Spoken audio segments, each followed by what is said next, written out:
All right, welcome. Robin Black here, and I'm excited to get a chance to chat with this main eventer that we have coming up, Jessica Penne. Jessica, how are you, and where are you calling from?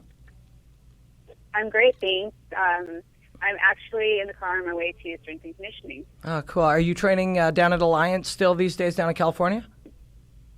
Yeah, I just made my move down to Alliance Training Center, and it's definitely been the best move of my career. I love it down there.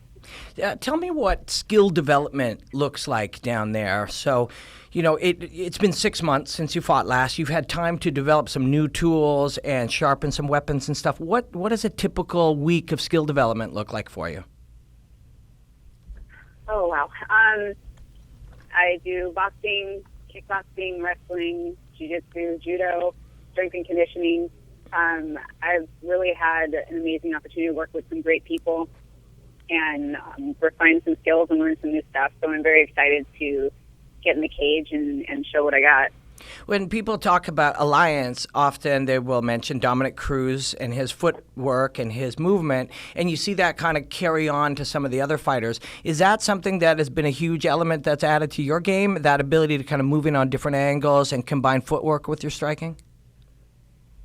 I've been working with Eric Del Piero, and he has that kind of style, so I've been learning some new angles and different strikes and different rhythms. So I think it's a great place to be, and I'm learning a lot down here, and I'm having a lot of fun. Awesome. When you look, you know, this is an interesting one. It shows, we saw the same thing with the development of the men at 125 pounds. When you add a new division, there are some huge opportunities sometimes, and you are here in your first real official fight in the UFC after the finale. I mean, that's official, and it was a badass fight. Congratulations.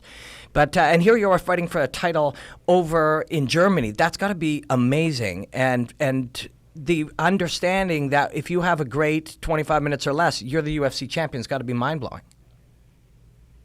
I can't even describe how excited I am. It's what I've been working for since I started the sport. I've always known that I could be the best in the world and that I could be a champion, and I get the opportunity to go out there and show it.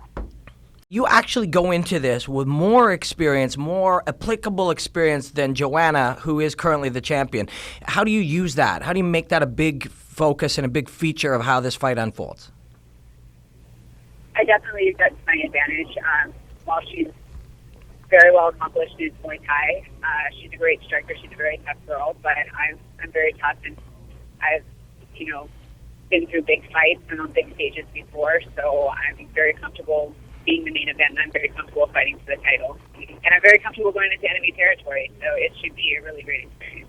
Yeah, that's got to be a fascinating experience. I've heard from certain fighters that talk about going in sort of programmed to be pleased when they hear boos, to go in and be pleased that you are getting the response that you're expecting. Is that kind of how you approach it, that when you hear an audience boo you, as they're cheering for their hometown champion, that's something you want to hear? It doesn't matter if they're cheering me or booing me. I'm going to go in there and do what I need to do. Yeah, it's going to be a great fight, and it's exciting. Here on Fight Network up here in Canada, this is our first ever UFC title main event that we've aired on the network with our new partnership. So we're pumped. We're pumped for you to go down. What are the next, week and a half look like for you as far as preparation, travel, all that kind of thing? I'm in the process of making my travel list and doing some edits so I don't overpack. I'm a terrible overpacker, so I don't want to bring too much to another country because it'll get really expensive and just really jumbled. So I'm trying to edit everything. Fighting in another country is a very different experience, and I'll be there for a week. So I'm bringing my wrestling coach, Gerald Christian, and my judo coach, Justin Flores, and my head coach, Eric Del with me. So I'll be, training for the week and doing media obligations. And this week it's just kind of winding down camp, doing a lot of technique and flowing and, working on weight maintenance. And everything's going great.